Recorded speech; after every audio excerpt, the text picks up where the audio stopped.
지금 여러분이 손에 쥔 일이 무엇이든 잠시 멈추십시오. 단 한 분이라도 괜찮으니 제 말을 들어보십시오. 지금 바로 당장 거울 하나를 찾으십시오.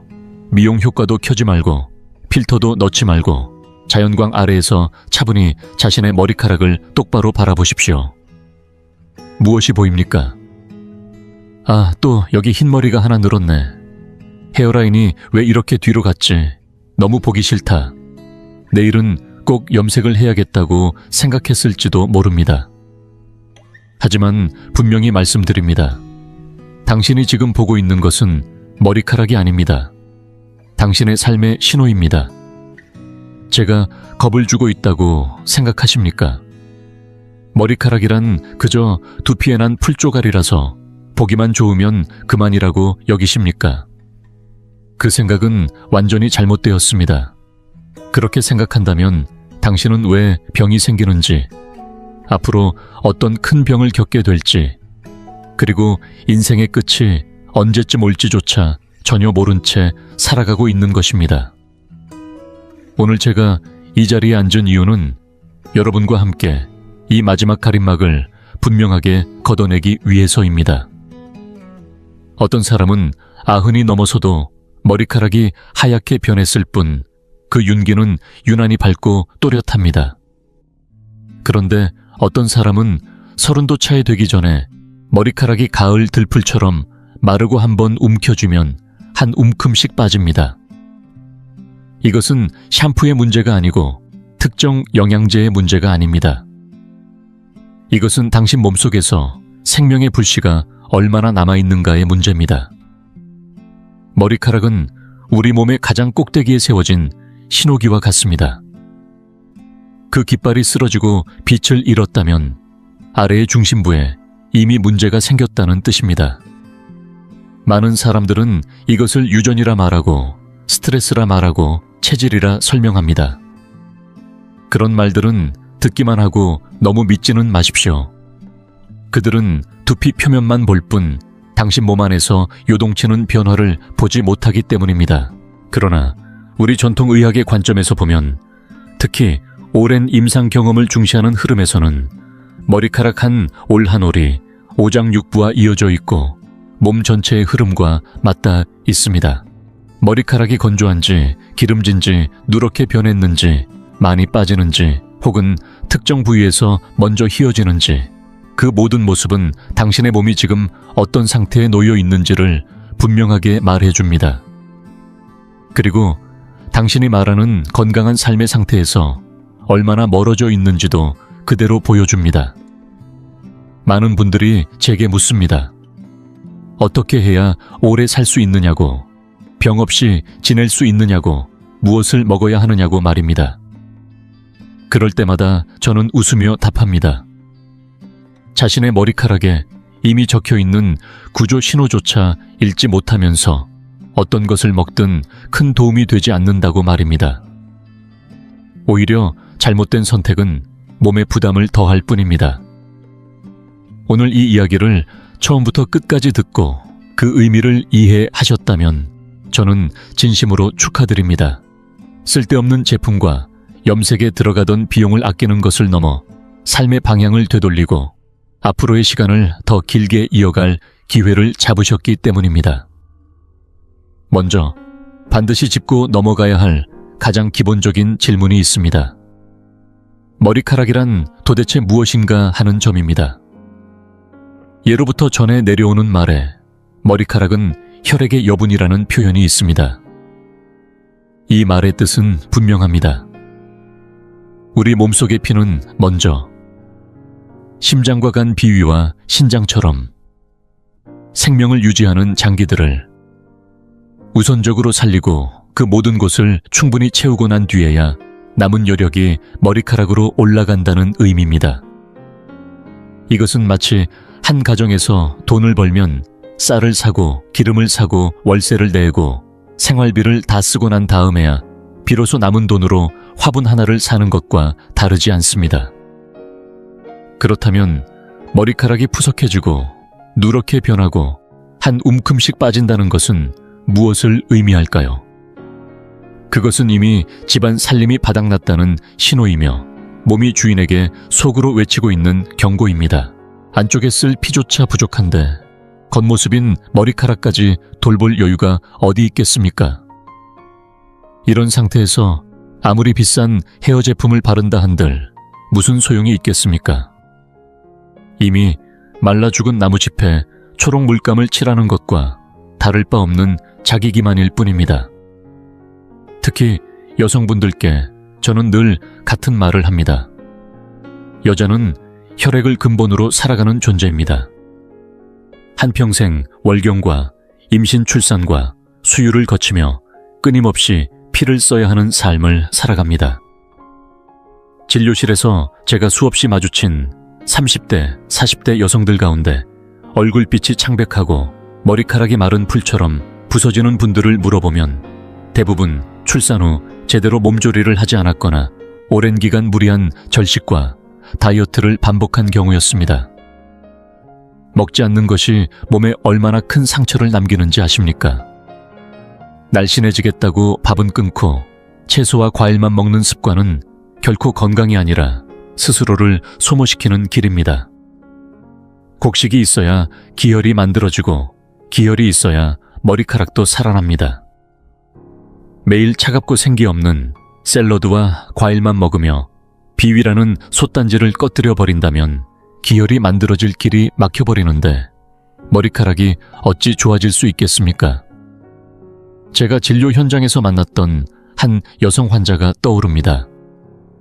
경제적으로는 매우 여유가 있었고 몸에 걸친 것마다 고급 브랜드였지만 머리에는 늘 가발을 쓰고 있었습니다. 왜 그랬을까요?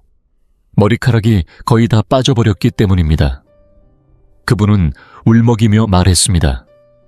서울은 물론이고 부산까지 안 가본 곳이 없고 해외에서 최신 기술이라는 것들도 다 해봤지만 머리카락은 전혀 자라지 않았다고 말입니다. 제가 맥을 짚어보니 힘이 거의 느껴지지 않았고 혀를 보니 두껍고 희끗한 설태가 가득했습니다. 그래서 조심스럽게 물었습니다. 평소에 찬물을 자주 마시지 않느냐, 밤늦게까지 잠을 안 자지 않느냐고요. 그분은 깜짝 놀라며 어떻게 알았냐고 되묻더군요. 얼음 음료를 마셔야 정신이 맑아지는 것 같아서 습관처럼 마셨다는 겁니다. 저는 단호하게 말했습니다. 그것은 정신을 깨우는 것이 아니라 몸속에 불을 끄는 행동이라고 말입니다. 몸 안의 양기가 꺼지면 혈액은 차가워지고 흐르지 못하며 두피로 올라갈 피가 끊겨버립니다. 그런 땅에서 어떻게 머리카락이 자라겠습니까? 그분은 여전히 호르몬 문제 아니냐며 고개를 저었고 저는 나무의 예를 들어 설명했습니다. 겨울이 오면 나무의 잎이 왜 다 떨어질까요? 추위 속에서 살아남기 위해 영양을 뿌리로 끌어내리기 때문입니다. 봄이 와서 따뜻해지면 잎은 저절로 돋아납니다. 지금 당신의 몸은 한겨울과 같다고 몸을 따뜻하게 하지 않은 채 겉에 잎만 달려는 것은 아무 소용이 없다고 말해 주었습니다. 이것이 바로 머리카락은 혈액의 여분이라는 말이 가진 깊은 의미입니다. 머리카락이 윤기 있고 살아있다는 것은 기혈이 충분하다는 증거이며 몸이 겨우 연명하는 수준이 아니라 여유가 있다는 신호입니다. 이것이 장수 체질의 첫 번째 조건입니다. 혈이 머리카락의 재료라면 그 뿌리는 바로 신기입니다. 예로부터 신은 뼈를 주관하고 그 영화가 머리카락에 드러난다고 했는데 여기서 말하는 영화란 바로 윤기와 광택입니다. 주변을 유심히 보십시오. 어떤 분은 80이 넘어 머리가 모두 희어도 은빛처럼 반짝이고 부드러워 보이는데 어떤 분은 40도 되지 않아 머리색은 검어도 탁하고 기름져 두피에 달라붙어 있습니다. 둘 중 누가 더 오래 살 것 같습니까? 답은 분명합니다. 머리카락의 윤기는 신기의 충실함을 그대로 드러냅니다. 신이란 무엇입니까? 부모에게서 물려받은 생명의 연료통과 같습니다. 그 연료가 충분하면 불꽃은 왕성하고 생명력은 강하지만 연료가 떨어지면 불은 꺼지고 삶도 끝에 다다릅니다. 머리카락의 빛은 그 연료가 타오르며 내는 신호입니다. 요즘 젊은 남성들 가운데 이른 나이에 머리가 비거나 번들거리는 경우가 많은데 저는 그것을 신기가 밖으로 새고 있다는 증거로 봅니다. 밤새 게임을 하고 수면은 부족하고 생활은 절제되지 않으며 탄산음료를 달고 사는 습관들이 바로 그 연료통에 구멍을 내내는 행동입니다. 신기가 약해지면 잡아둘 힘이 사라지고 전기는 기름 같은 찌꺼기로 변해 두피 위에 떠돌게 되며 머리카락은 결국 버티지 못하고 빠져버립니다. 예전에 28살의 한 청년이 정수리가 훤히 드러난 채 절망한 얼굴로 찾아온 적이 있습니다. 그는 시술을 고민하고 있었지만 저는 단호히 말했습니다. 땅이 썩었는데 어떤 나무를 심어도 살 수 없다고. 지금 고쳐야 할 것은 머리카락이 아니라 신이라고 말입니다. 그는 검사 수치는 정상이라며 믿지 않으려 했고 저는 몇 가지를 물었습니다. 아침에 일어나도 개운하지 않지 않느냐? 손발이 차지 않느냐? 조금만 움직여도 허리가 시큰거리지 않느냐? 소변이 맑고 잦지 않느냐고요. 그제야 그의 얼굴이 굳어졌습니다. 이것이 바로 신양이 부족한 상태입니다. 몸속의 불이 약해지면 수분은 기화되지 못하고 영양은 머리끝까지 도달하지 못합니다. 이런 상태에서 시술은 아무 소용이 없으며 몇 년 지나면 더 빠질 뿐입니다. 되돌리고 싶다면 신을 먼저 길러야 합니다.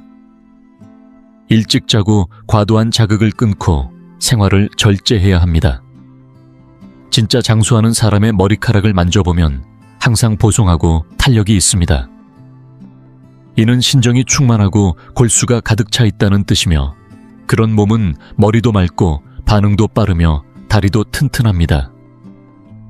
이런 사람이 오래 살지 않을 이유가 어디 있겠습니까? 탈모와 윤기에 대한 이야기를 마쳤으니 이제 많은 분들이 가장 예민하게 반응하는 흰머리에 대해 이야기해 보겠습니다. 거울을 보다가 흰머리를 발견하면 당장 뽑거나 급히 염색하시는 분들 많습니다. 그러나 저는 이렇게 말하고 싶습니다. 너무 아깝습니다. 그건 단순한 흰머리가 아니라 당신 몸이 보내는 정밀한 건강 경고등입니다. 특히 흰머리가 어디에 나는지 유심히 살펴보셔야 합니다. 위치마다 담고 있는 메시지가 다릅니다. 먼저 귀 옆 관자 부위에 흰머리가 몰려 있다면 지금 가장 필요한 건 화를 사귀는 것입니다.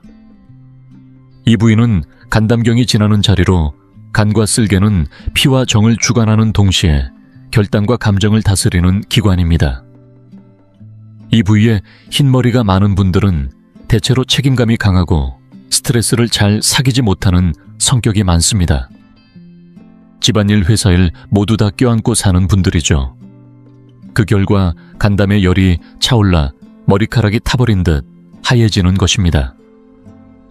이러한 분들은 고혈압, 두통, 불면, 흉통 여성이라면 유방 관련 질환에도 주의해야 합니다.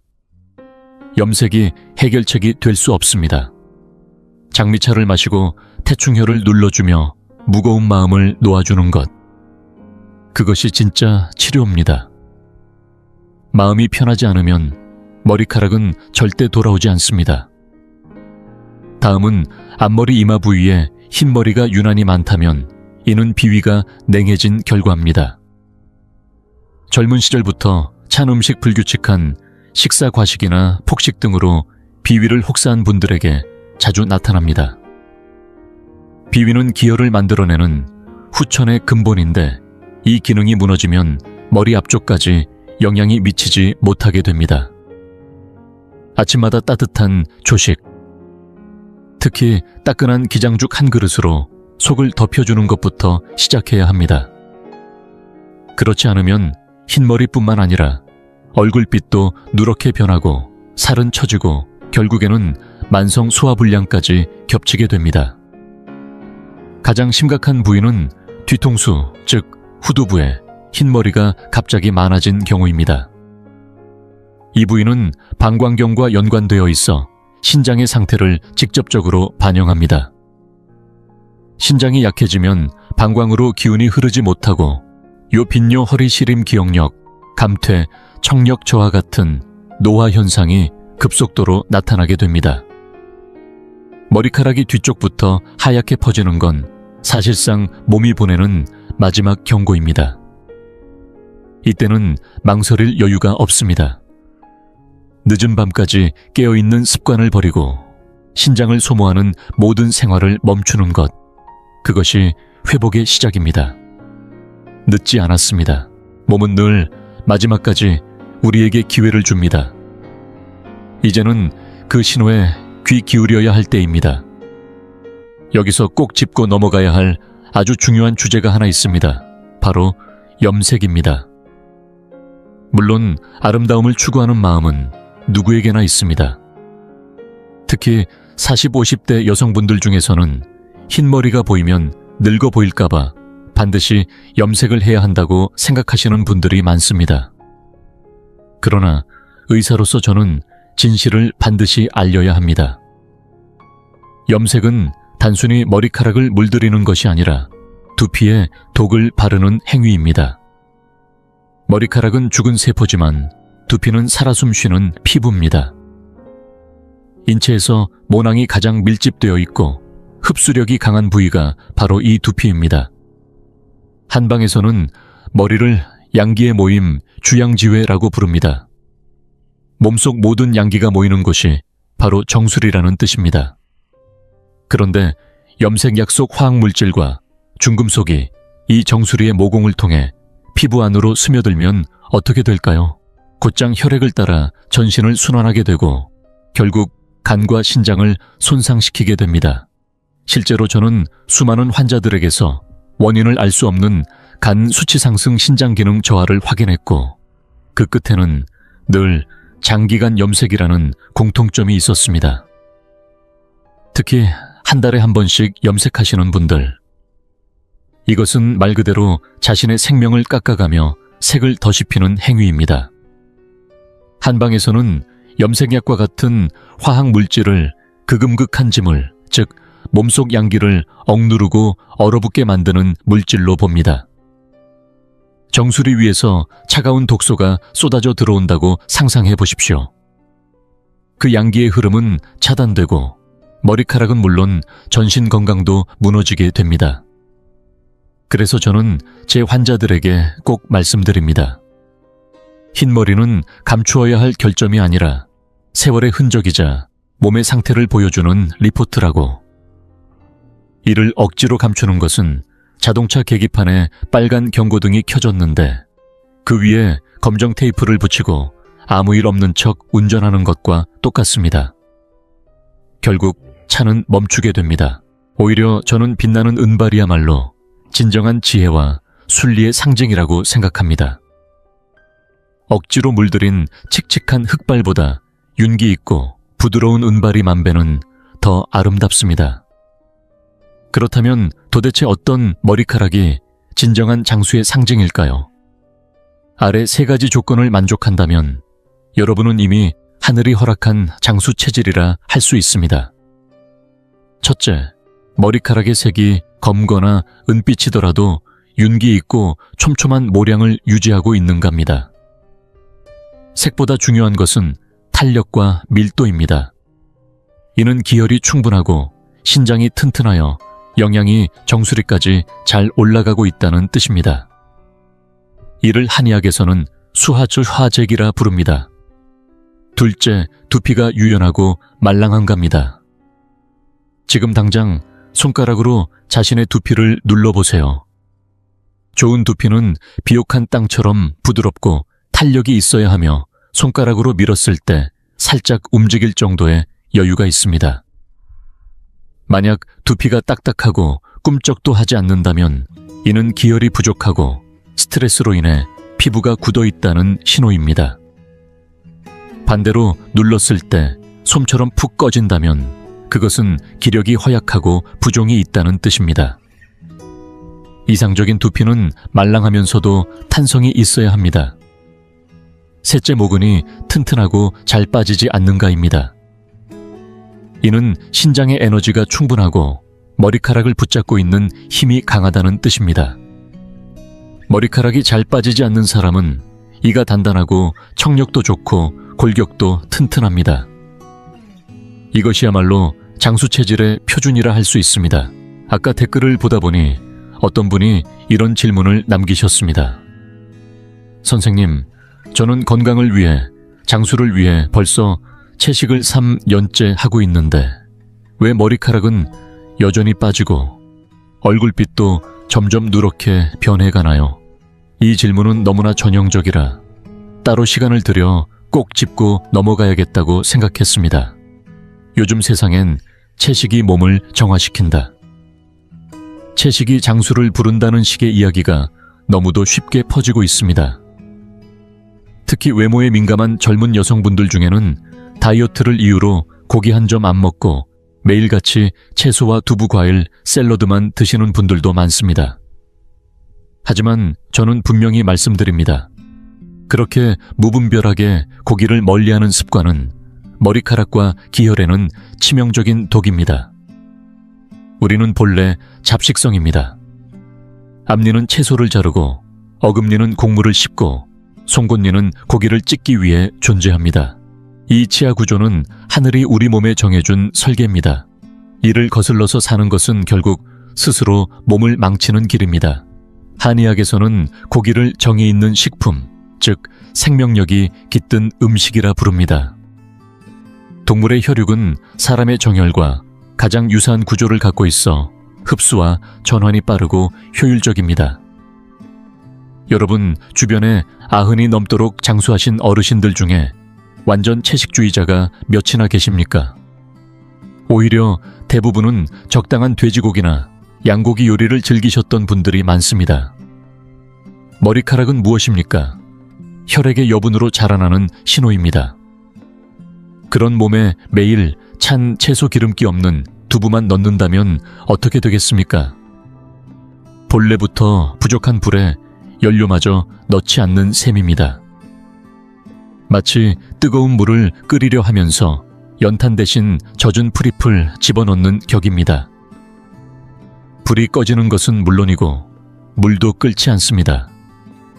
장기간 고기를 먹지 않으면 비위는 정화되는 것이 아니라 오히려 기름기가 빠져 메말라버리고 기혈을 만들어낼 힘을 잃게 됩니다.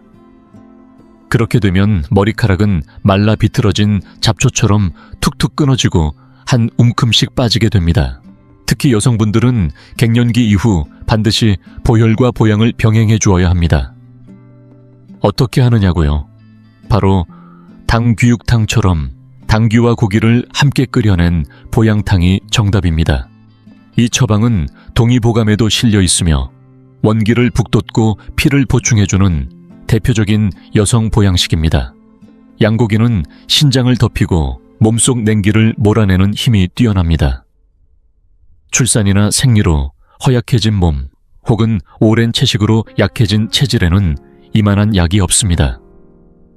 반면 샐러리즙이나 오이즙만 마시며 스스로의 마지막 양기까지 끄집어내는 행위는 말 그대로 몸의 불씨를 끄는 자해입니다. 머리카락을 지키고 싶으십니까? 오래 살고 싶으십니까?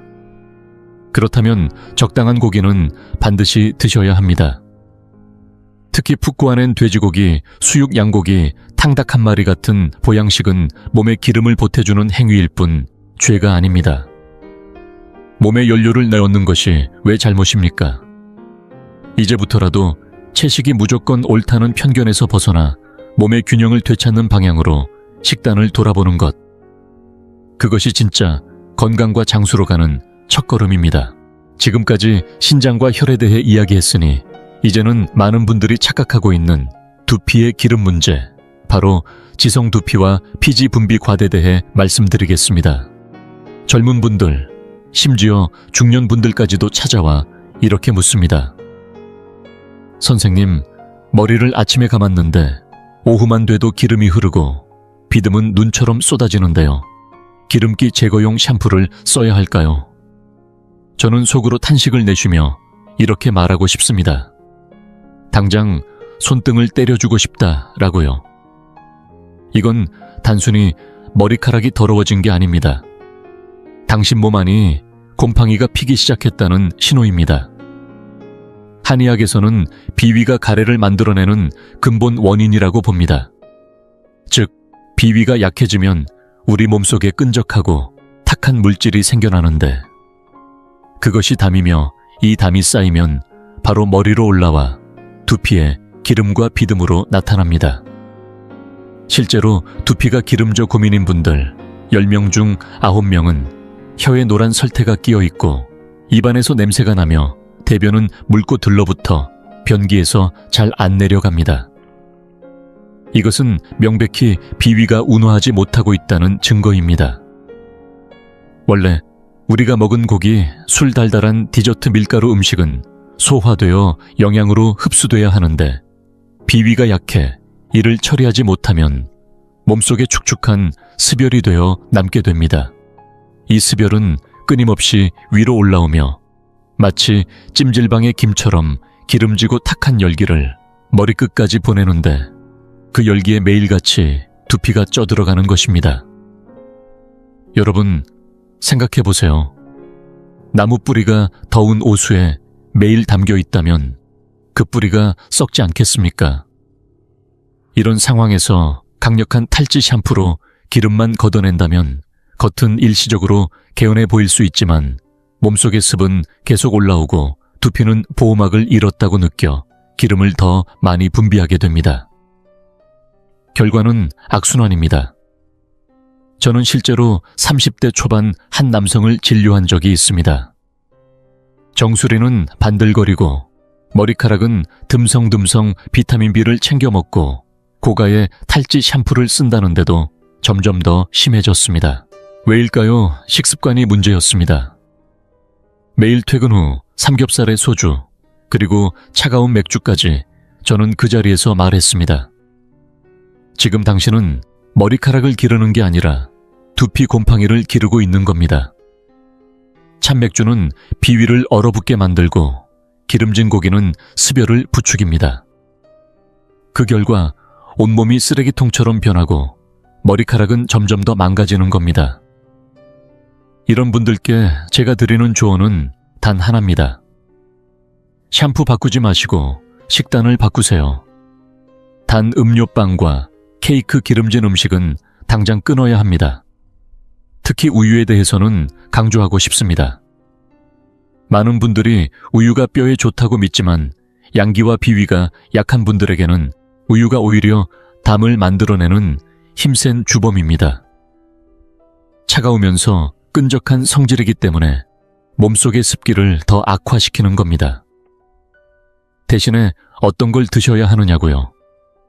붉은 팥 율무차 생강을 넣은 비위 강화차, 이런 것들이 몸속의 습기를 말끔히 씻어내줍니다. 언제 대변이 잘 내려가고 냄새가 사라지며 혀가 맑아지고 나면 두피는 자연스럽게 맑고 보송해집니다. 이것이 바로 겉만 닦는 것이 아니라 뿌리 깊은 곳에서부터 빼내는 방법입니다. 즉, 바닥의 탁기를 걷어내 마음까지 맑게 하는 길입니다. 겉을 닦기 전에 속을 바꾸는 것, 이것이야말로 진짜 머리카락 건강의 시작입니다. 또 하나 많은 분들이 겪는 흔한 현상이 있습니다. 바로 가을만 되면 머리카락이 유난히 많이 빠진다는 것입니다. 도대체 왜 가을에 탈모가 심해지는 걸까요? 이는 단순한 계절 변화가 아니라 우리 몸 안에 또 다른 장기인 폐의 기능과 밀접한 관련이 있습니다. 한의학에서는 폐가 피부와 털, 즉 피모를 주관한다고 봅니다. 몸의 피부 땀구멍, 털, 머리카락까지도 모두 폐 기운의 지배를 받습니다. 폐는 마치 몸 위를 덮고 있는 우산처럼 내부 장기를 보호하고 외부로 기운을 분산시켜주는 역할을 하죠. 폐기가 충실하면 기혈이 고르게 피부와 모발로 퍼져나가 피부는 촘촘하고 머리카락은 윤기 있게 유지됩니다. 하지만 폐기가 약해지거나 흐름이 막히면 이 피모가 제 역할을 못하게 되어 머리카락은 마르기 시작하고 피부도 건조하고 거칠어지게 되는 것입니다. 가을은 폐의 계절입니다. 그런데 이 시기에 찬바람이 불고 건조한 공기가 감돌면 폐음이 상하고 머리카락을 윤택하게 해주던 영양이 마르기 시작합니다. 가을철 나무잎이 수분을 잃고 노랗게 시들듯이 우리의 모발도 수분과 영양을 잃고 힘없이 떨어져 나가는 것이죠.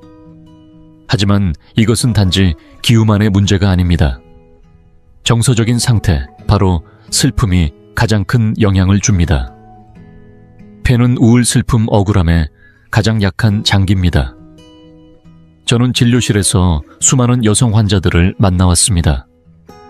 남편과의 이별, 자녀의 문제, 직장 내 스트레스, 이런 감정의 눌림을 풀지 못하고 하루 종일 한숨만 쉬며 지내는 분들의 공통점이 무엇인지 아십니까?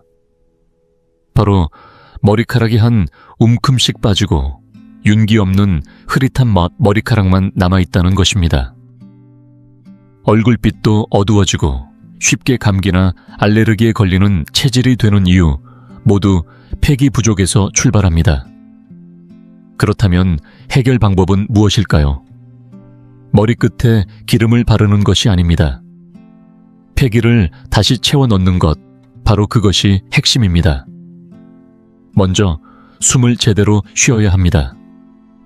현대인들은 하루 종일 앉아있고 고개를 숙이고 가슴을 조이는 자세로 살아갑니다. 이런 자세는 폐의 기능을 3분의 1도 제대로 못 쓰게 만듭니다. 매일 아침 공기가 맑은 공원이나 베란다에서 가슴을 활짝 펴고 깊게 들이마셨다가 천천히 내쉬는 호흡을 반복해보세요. 숨을 토해내듯이 내쉴 때 폐에 쌓인 탁한 기운이 빠져나가고 신선한 기운이 들어옵니다. 또한 식습관도 중요합니다. 백색 식품, 즉 백합은행영은 도라지, 산약 같은 음식들은 모두 폐에 직접 작용하여 건조함을 적셔주고 윤기를 돌게 합니다. 가을바람을 견뎌내는 나무는 뿌리가 깊고 단단한 나무입니다. 사람도 마찬가지입니다. 폐기가 충만한 사람은 아무리 찬바람이 불어도 머리카락이 단단히 뿌리내려 떨어지지 않고 오히려 더 윤택하고 건강하게 유지될 수 있습니다. 이것이야말로 계절을 이기는 몸의 힘, 진정한 내공입니다. 여러분, 혹시 이런 현상 눈치채신 적 있으신가요? 머리는 점점 비어가는데 머릿속은 누구보다 잘 돌아가는 사람들, 학자, 설계자, 창작자, 전략가처럼 두뇌를 혹사하는 사람들이 유독 탈모가 심한 이유, 단순히 유전이나 스트레스 때문이 아닙니다. 심지어 예로부터 총명하면 정수리가 비는 법이다는 말까지 있을 정도니 분명 이유가 있습니다. 그 이유는 바로 심장과 정수리 사이의 연결고리, 다시 말해 심혈의 소모와 화기 상승에 있습니다. 한의학에서는 심장이 혈맥을 주관한다고 말합니다. 모든 생각, 고민, 판단, 걱정, 기억, 계획 등 뇌에서 일어나는 모든 정신활동은 심장에 피를 태워서 작동하는 것입니다. 즉, 많이 생각할수록 심혈은 빠르게 고갈되고 기운과 피는 위로만 쏠리게 됩니다. 그런데 이때 발생하는 상열감, 즉 가짜 불길, 이것이 문제입니다. 원래 심장의 화기, 즉 심화는 신장의 수기와 만나야 몸이 균형을 이루고 기운이 전신에 안정되게 흐르는데 지금처럼 뇌만 과도하게 쓰고 하체는 차가운 상태로 내버려 두면 어떻게 될까요? 위는 뜨겁고 아래는 얼어있는 상열화한의 몸이 됩니다. 심장은 마치 가스레인지 불꽃이고 신장은 냄비 속의 물입니다. 지금 우리 몸은 가스불은 세게 켜져 있는데 물은 없어서 증발할 것조차 없습니다. 당연히 그 열기에 머리카락은 말라 타버릴 수밖에 없는 상황이죠.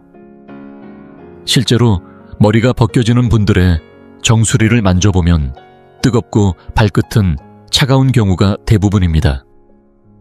바로 심화가 위로 솟구치고 신양은 약해져 내려오지 못하는 전형적인 몸의 경고 신호입니다. 그렇다면 이 문제를 해결하려면 어떻게 해야 할까요? 가장 먼저 생각을 멈춰야 합니다. 하루에 단 20분이라도 눈을 감고 아무 생각 없이 가만히 멍 때리거나 복식호흡으로 심신을 가라앉혀야 합니다. 명상, 호흡, 침묵. 이 모든 건 치솟은 심화의 고삐를 잡는 기술입니다. 두 번째로 몸을 움직여야 합니다. 특히 다리와 하체를 따뜻하게 만들고 순환시키는 것, 이것이 핵심입니다. 하체는 우리 몸의 뿌리, 즉 대지입니다. 뿌리가 따뜻해져야 줄기 위로 기운이 올라오고 정수리의 화기가 자연스럽게 내려갈 수 있습니다. 걷기, 스쿼트, 조격, 제자리 뛰기 모두 좋습니다. 다리와 발끝이 따뜻해지면 몸 전체에 기혈이 통하고 심장의 불길도 아래로 잘 흘러가게 됩니다. 이것이 바로 심화규현, 불이 제자리로 돌아오는 길입니다. 이 단순한 조절을 무시하면 어떻게 될까요? 머리카락이 빠지는 정도에서 끝나지 않습니다. 고혈압, 중풍, 심근경색, 뇌졸중 등 위로 치솟은 화기의 결과는 머리 위에서 폭발하는 형태로 나타나기 쉽습니다. 머리카락은 단지 경고등입니다. 머리카락이 타들어간다면 그 불은 지금도 내부에서 타고 있는 것입니다. 이건 단순한 미용 문제가 아니라 생명을 지키는 아주 큰 문제임을 기억하셔야 합니다. 이쯤 되면 분명 이런 반박이 나옵니다. 선생님, 우리 집은 3대째 정수리가 다 벗겨졌습니다. 이건 유전이라 어쩔 수 없는 거 아닙니까? 저는 이 질문을 들을 때마다 분명하게 말합니다. 유전이라는 말은 현대인이 가장 쉽게 몸을 포기할 때 쓰는 단어라고요. 물론 유전적 소인이 전혀 없다고는 하지 않겠습니다. 하지만 한의학의 관점에서 보면 우리가 말하는 가족력의 상당수는 유전이 아니라 생활습관의 대물림입니다. 한번 곰곰이 생각해 보세요. 아버지와 같은 음식을 먹고 자라지 않았습니까? 짠 음식을 좋아하고 술을 즐기고 화를 잘 내고 밤늦게까지 텔레비전이나 경기를 보며 잠을 미루는 습관까지 닮아있지 않습니까? 같은 집에서 같은 식탁을 공유하고 같은 감정 패턴과 같은 생활 리듬으로 살아왔다면 아버지가 50에 앓았던 병을 아들이 40에 겪는 것은 결코 우연이 아닙니다. 그것은 운명이 아니라 그 삶을 그대로 따라 살아온 결과입니다. 만약 모든 것이 유전자 하나로 결정된다면 왜 같은 얼굴을 가진 쌍둥이 중 한 사람은 서울에서 밤샘 근무와 불규칙한 식사로 일찍 정수리가 비어가고 다른 한 사람은 시골에서 규칙적으로 먹고 자며 머리숱을 지키고 있을까요? 이것이 말해주는 사실은 단 하나입니다. 타고난 바탕은 있을지라도 인생의 흐름은 스스로 선택한다는 것입니다. 탈모 유전이 있다 해도 그것은 방향일 뿐 반드시 지금 당장 나타나야 할 이유는 없습니다. 신장의 기운을 지키고 비위를 살리며 기혈의 균형을 유지한다면 그 시기를 충분히 늦출 수 있고 경우에 따라서는 전혀 다른 결과를 만들 수도 있습니다. 아직 제대로 해보지도 않고 유전이라 어쩔 수 없다고 말하는 것은 사실 자신의 생활을 바꿀 용기가 없다는 고백일 뿐입니다. 이 말은 조금 강하게 하겠습니다. 많은 사람들의 머리 문제는 머리에서 시작된 것이 아니라 약에서 시작된 경우가 너무나 많습니다. 요즘 아이들은 조금만 열이 나도 곧바로 병원으로 달려가고 링거와 항생제가 먼저 등장합니다. 어른들은 어떻습니까? 머리가 아프면 진통제, 위가 불편하면 위장약, 잠이 안 오면 수면제를 찾습니다. 그런데 이 모든 약들이 몸속에 들어간 뒤 어디에서 처리되는지 알고 계십니까? 모두 간과 신장이 감당합니다. 한의학적으로 보면 많은 서양약, 특히 항생제는 성질이 매우 차갑습니다. 저는 실제로 8살밖에 되지 않은 아이에게서 흰머리를 본 적이 있습니다. 부모는 울며 묻더군요. 스트레스도 없고 잘 먹는데 왜 이런 일이 생겼느냐고요.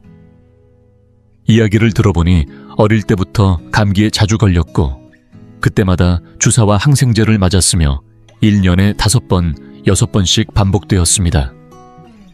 저는 단호히 말했습니다. 차가운 약이 아이의 신장 양기를 눌러버린 것이라고요. 신장은 뼈와 머리카락을 주관합니다. 그 불씨가 꺼지니 겨울서리에 맞은 풀처럼 머리카락이 생기를 잃을 수밖에 없는 것입니다. 진통제를 장기간 복용하는 사람들을 보십시오. 머리카락은 푸석하고 누렇게 변해 있으며 윤기가 없습니다.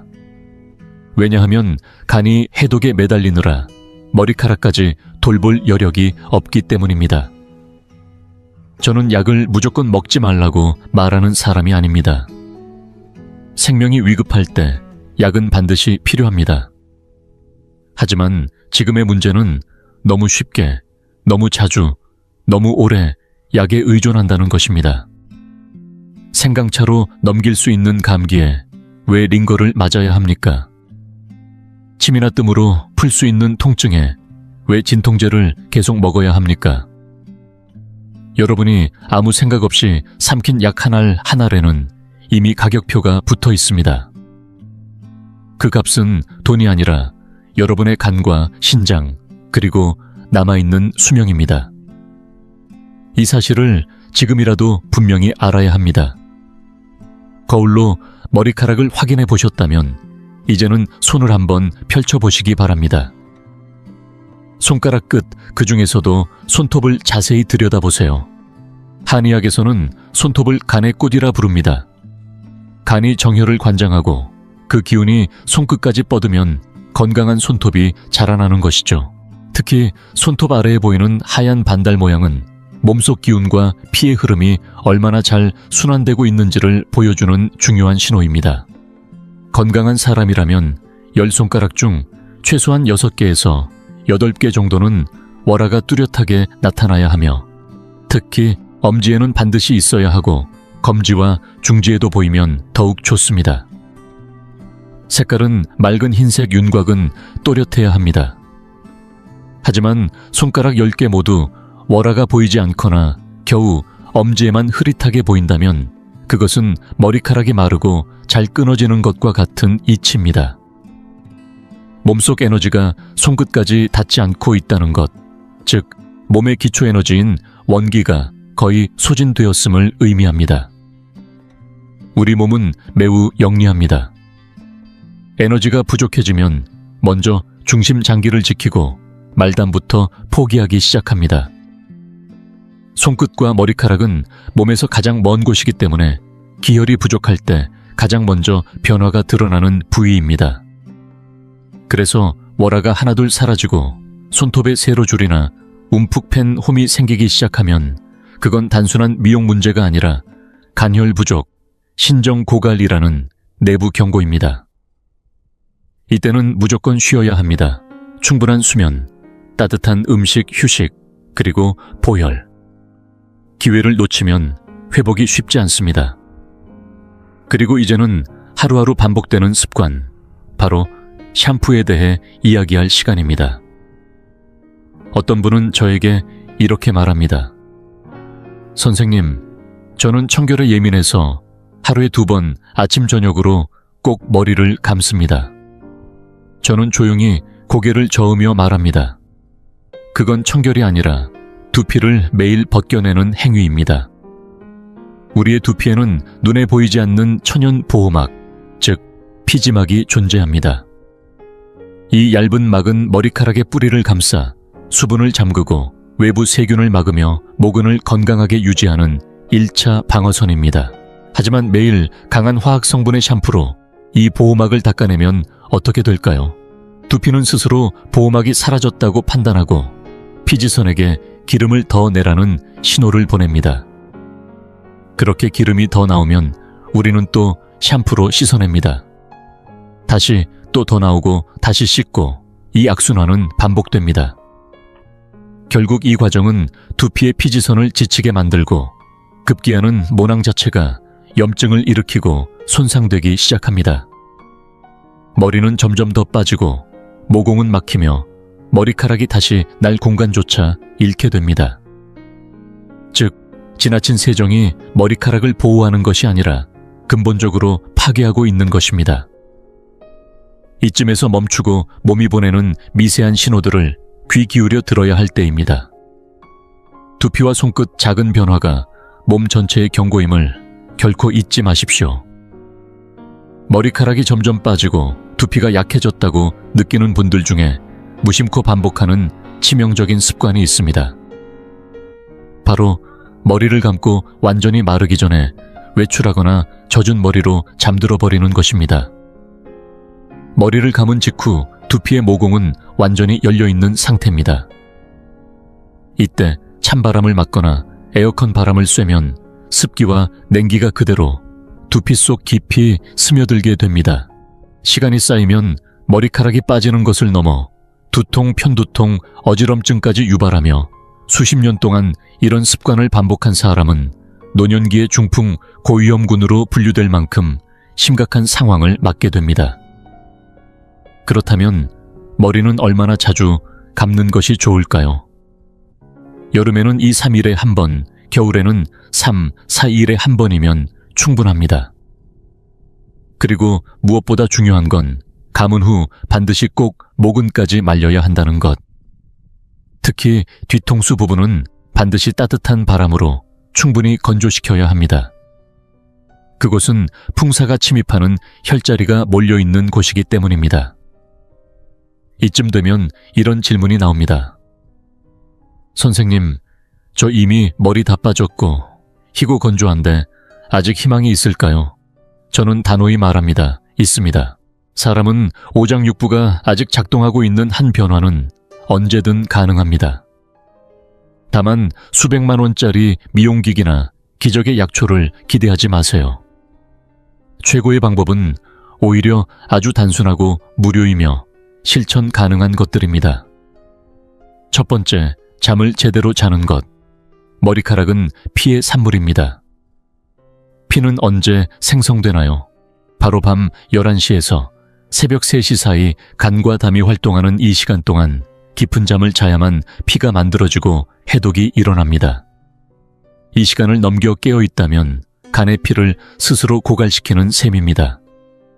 머리카락이 마르고 푸석해지는 것은 그 피가 바닥났다는 몸의 신호입니다. 아무리 바쁘더라도 11시 이전에는 반드시 불을 끄고 눕는 것. 이건 건강을 위한 명령입니다.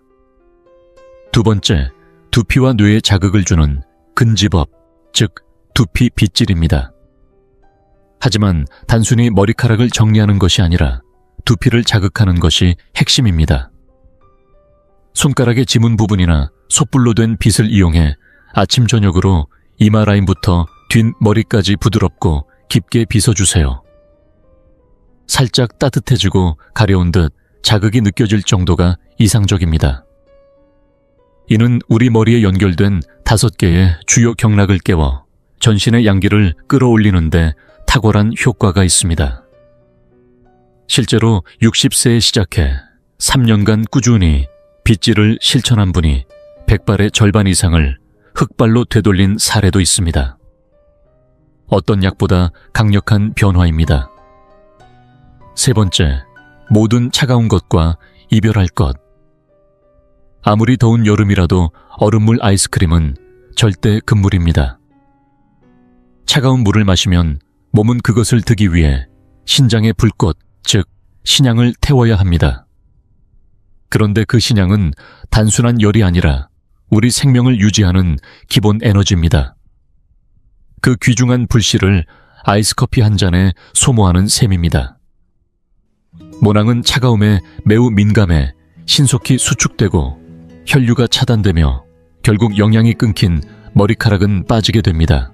지금부터라도 따뜻한 물, 생강차, 미지근한 보리차를 즐기며 몸의 중심을 따뜻하게 유지하는 것. 그것이 머리카락을 지키고 몸의 생명부를 지키는 길입니다. 이 세 가지 잠, 두피 자극, 따뜻한 생활. 이 단순한 행동들이 쌓일 때 머리는 다시 자라기 시작하고 몸은 새로운 생명력을 되찾게 될 것입니다. 지금 시장에는 수많은 발모제, 생모 샴푸, 두피에 좋다는 기기들이 넘쳐나고 있습니다. 그런데 정작 이들 중 절반 이상이 과학이 아니라 상술로 포장된 환상이라는 걸 아시나요? 저는 오늘 이 자리에서 여러분의 지갑과 건강을 지키기 위해서라도 일부의 비위를 거스를 각오로 몇 가지 대표적인 탈모 상수를 바로잡고자 합니다. 첫 번째는 생강입니다. 생강을 얇게 썰어 두피에 문지르면 빨개지고 따가운 느낌이 드니 효과가 있다고 느끼는 분들이 많습니다. 하지만 이건 절대적인 오해입니다. 생강은 따뜻한 성질의 약재로 혈액순환을 돕는 건 사실입니다. 그러나 당신의 두피가 이미 기름지고 열이 많고 습열이 쌓여있는 상태라면요. 그런 곳에 생강을 바르면 어떤 일이 벌어질까요? 불길 위에 기름을 붓는 격입니다. 염증은 심해지고 모낭은 더 약해져서 오히려 탈모가 악화됩니다. 생강은 오직 두피가 차고 염증이 없는 원형 탈모와 같은 경우에만 제한적으로 사용되어야 합니다. 두 번째는 하수오. 하수오는 간과 신장을 보하는 귀한 약재입니다. 그러나 이건 엄연히 내복약이며 반드시 가공과 정제를 거쳐야만 쓸 수 있는 한약재입니다. 생하수오는 독성이 있으며 간을 손상시킬 수 있고 샴푸에 넣는다고 해서 그 성분이 두피에 흡수되는 것도 아닙니다. 샴푸는 머리카락에 닿는 시간이 고작 몇십 초입니다. 그것도 씻겨나가는 마당에 도대체 무슨 작용을 기대할 수 있겠습니까? 이건 그냥 포장만 번지르르한 마케팅일 뿐입니다. 정 제대로 보하고 싶다면 좋은 재료를 입으로 먹어야 하며 반드시 한의사의 진단과 지도 아래 섭취해야 합니다. 세 번째는 고가의 생모 기기들입니다. 적외선 LED 레이저 진동자극 별의별 기술이 다 동원된 기기들이 수백만 원에 팔리고 있지요. 물론 일부 광선 치료나 두피 자극은 혈류 개선에 도움이 될 수 있습니다. 하지만 중요한 건 이겁니다. 몸 안의 기혈이 바닥난 상태에서 바깥을 100번 비춘들 머리카락이 자랄 수 없습니다. 땅이 말라붙고 씨앗이 죽어있는 상태에서 손전등으로 빛을 쬐다고 싹이 트겠습니까? 그런 비용이 있다면 좋은 양고기 흑개 호두 사서 따뜻한 탕으로 보신하는 편이 훨씬 낫습니다. 그렇다면 한의학에서는 탈모를 어떻게 치료할까요? 금방 알 수 있습니다. 중요한 건 머리를 보는 것이 아니라 사람 전체를 보는 것, 즉 발이 빠지는 증상이 아닌 그 사람의 체질, 원기, 감정, 식습관 전체를 분석해야 한다는 겁니다. 예를 들어 신양이 허약해서 손발이 차고 허리가 시린 사람. 이건 신화가 꺼져 머리카락까지 영향을 받은 경우입니다. 우기환, 금괴신기환 같은 처방으로 신화에 불을 붙이면 모발은 다시 살아나기 시작합니다. 또 두피가 건조하고 푸석하며 마른 낙엽처럼 바스라지는 경우, 이건 혈화와 풍이 결합된 상태입니다. 이때는 당귀와 백작약 같은 보혈약으로 진액을 보충하고 혈이 차오르면 모발은 스스로 윤기를 되찾습니다. 만약 정신적인 스트레스가 쌓이고 원형 탈모처럼 한 부분이 갑자기 빠진다면 이는 강의가 울결된 경우입니다. 이럴 땐 소요산 시오 계열의 처방으로 간을 풀어주고 마음을 안정시켜야 기혈이 두피에 잘 흐르게 됩니다. 또 두피에 열이 많고 혀에 노란 태가 끼고 입안이 끈적한 경우, 이건 습열이 원인입니다. 이럴 땐 용담 사간탕이나 온담탕 계열의 처방으로 몸속의 열독과 습기를 빼내야만 모발 환경이 정리됩니다. 하지만 다시 강조합니다. 이 모든 약은 반드시 전문가의 처방 아래 사용해야 하며 절대 인터넷에서 임의로 구입해 드셔선 안 됩니다. 한약은 효과가 큰 만큼 체질을 잘못 맞추면 독이 되기도 쉽습니다. 제가 이렇게 설명드리는 이유는 단 하나입니다. 머리카락은 몸 전체의 균형이 회복될 때 저절로 살아나는 지표이기 때문입니다. 잠이 깊어지고 소화가 잘 되고 얼굴에 핏기가 돌기 시작하면 어느새 머리도 융이 있게 올라오기 시작합니다. 마지막으로 진짜 중요한 마음가짐 하나를 말씀드릴게요. 바로 머리는 차게 하체는 따뜻하게입니다. 아까까지 머리는 찬바람 피하라 해놓고 무슨 말이냐고요. 잘 들으세요. 제가 말하는 차게란 실제 온도가 아니라 마음과 뇌의 상태, 즉 머리를 맑고 차분하게 유지하라는 뜻입니다. 반대로 발과 하체는 실제 온도가 따뜻해야 기혈순환이 원활해집니다. 현대인은 거꾸로입니다. 뇌는 늘 뜨겁습니다. 고민과 과로로 이마와 정수리는 늘 팽창돼 있고 하체는 운동 부족과 냉기로 얼어붙어 있습니다. 이 구조야말로 단명 구조입니다. 뜨거운 위와 찬 아래, 혈압 오르고 심장 막히고 뇌혈관이 터지는 가장 위험한 형태죠. 진짜 머리카락을 살리고 싶다면 하체에 불을 키우고 머리에 열을 내려야 합니다. 발바닥이 따뜻해지면 신장의 기운이 살아나고 그 기운이 위로 올라와 머리에 열을 식혀줍니다. 그래서 매일 족욕하고 발바닥을 문지르고 용천혈을 자극하는 것. 그것이 곧 머리카락을 살리는 가장 근본적인 방법입니다. 지금 이 순간부터 실천해보세요. 손에 든 아이스 커피를 내려놓고 밤늦게 울리는 스마트폰을 끄고 거절 못했던 모임을 줄이고 대신 부엌에 따뜻한 조밥을 안치고 햇살 좋은 아침에 조용히 머리를 빗고 두피를 어루만지며 몸의 신호를 듣는 삶으로 돌아오시길 바랍니다. 이 긴 이야기를 끝맺으며 여러분께 한 가지 작은 부탁을 드립니다. 지금 이 순간 댓글창에 이렇게 적어주세요. 양발 양심, 머리카락도 마음도 함께 돌보겠다는 그 결심. 그 네 글자가 여러분 삶을 바꾸는 첫 번째 약속이 되기를 진심으로 바랍니다. 머리가 다시 자라는 날, 여러분의 인생도 다시 피어날 것입니다. 최근 밝혀진 바에 따르면 한 가지 자연 유래 단백질 식품이 우리가 매일 챙겨 먹는 달걀보다 무려 10배나 더 강력한 효과를 보인다는 사실이 확인되었습니다. 과장된 말이 아니라 해외의 최고 수준 연구기관들이 꼬박 5해 동안 우리와 같은 중장년층을 포함한 수만 명을 추적 관찰한 끝에 의학계 전체를 놀라게 한 결론에 도달한 것입니다. 이 결과는 가볍게 넘길 이야기가 아니며 지금 이 순간에도 매우 중요한 의미를 지니고 있습니다.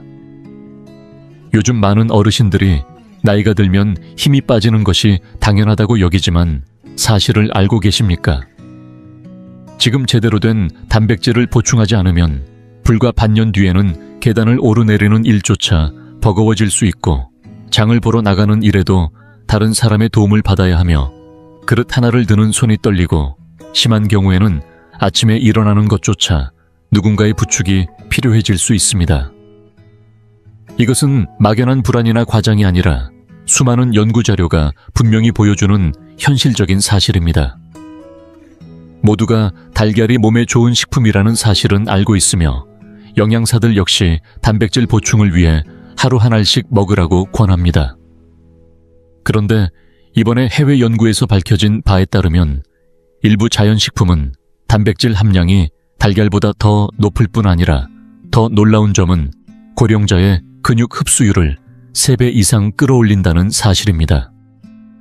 전체적인 효과만 놓고 보면 달걀보다 10배 경우에 따라 그 이상까지 강력한 결과를 보였습니다. 연구에 참여한 많은 어르신들은 불과 석 달을 섭취했을 뿐인데 힘이 없던 두 다리에 다시 기운이 돌기 시작했고 예전에는 걸음걸이가 불안정했지만 이후에는 혼자서 30분 이상 산책을 할 수 있을 정도로 달라졌습니다.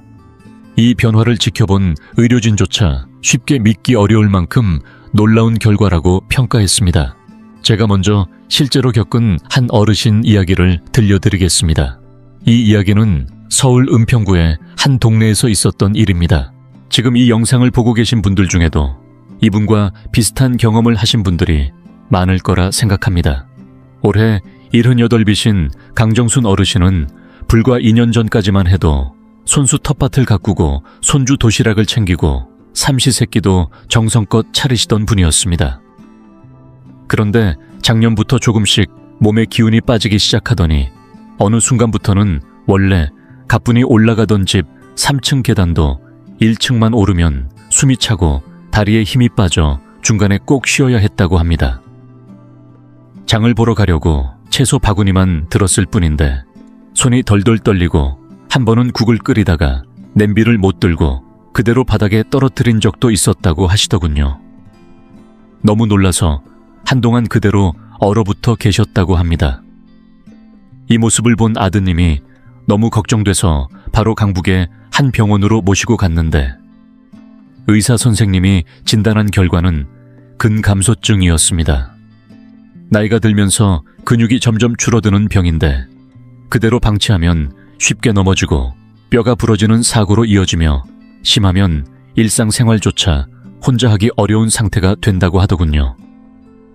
다행히 영양사 선생님이 몇 가지 고단백 식품을 추천해 주시고 하루 3끼에 맞춰 제대로 챙겨 드시게 한 지 2달 반 정도가 지났을 무렵 놀라운 변화가 나타났습니다.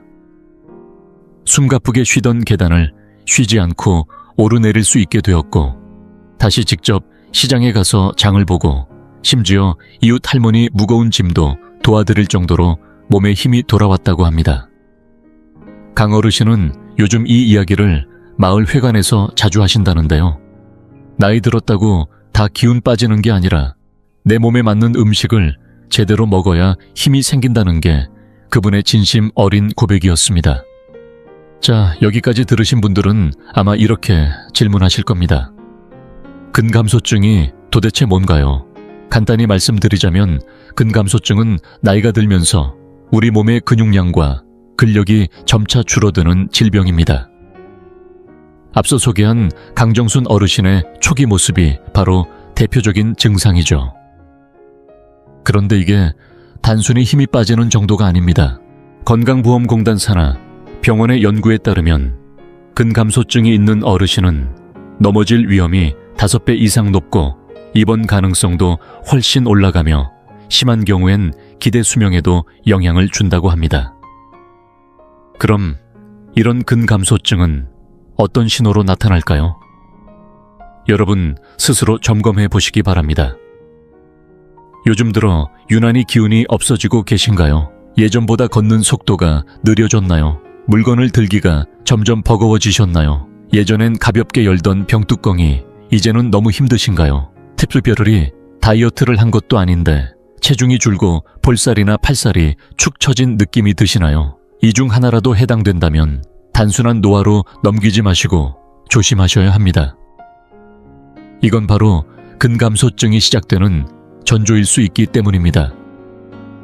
안타깝게도 많은 어르신들이 이 상태를 그냥 나이 들어서 그런 거지 하고 넘기십니다. 하지만 전문가들은 분명히 말합니다.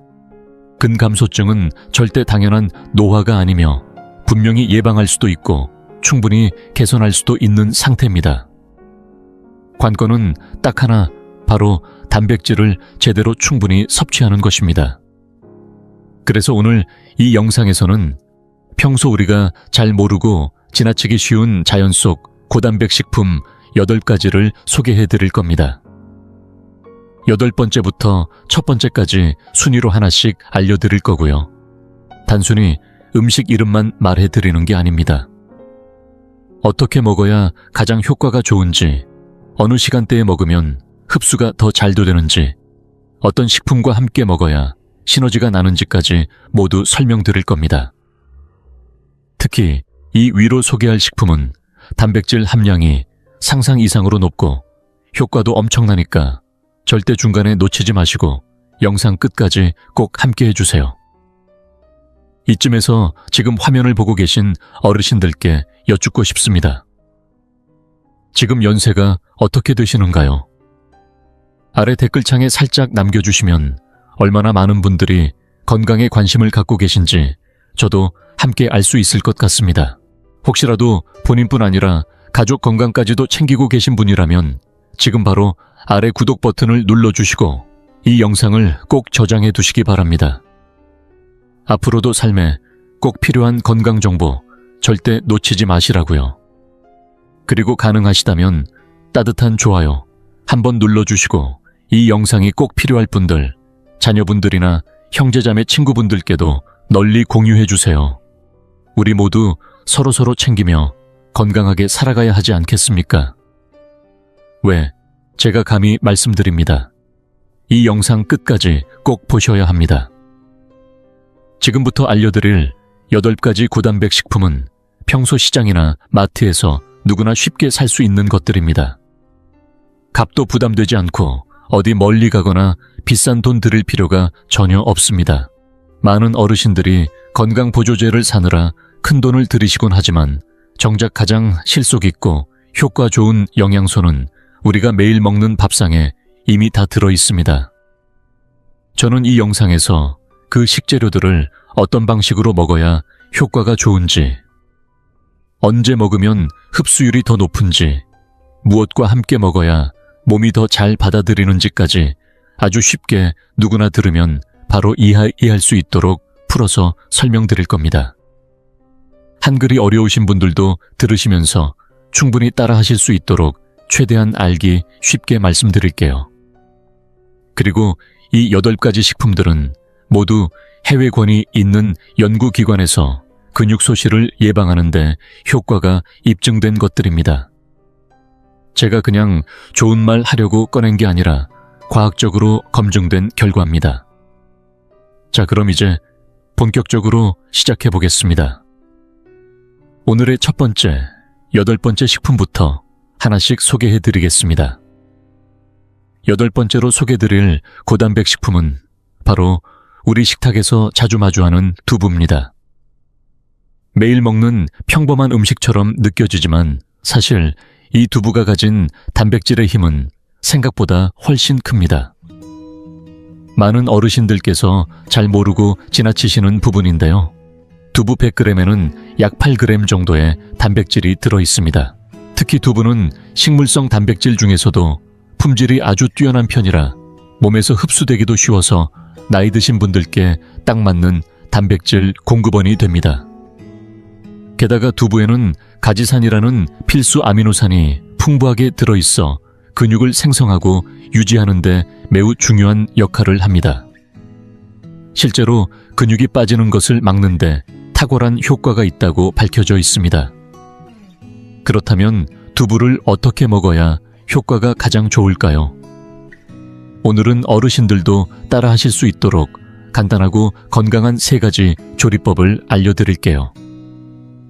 첫 번째는 깨팁 두부 달걀 부침입니다.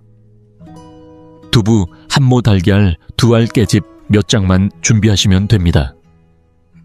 먼저 두부는 작게 깍둑 썰기 해주고 키친타월로 수분을 톡톡 눌러 닦아줍니다.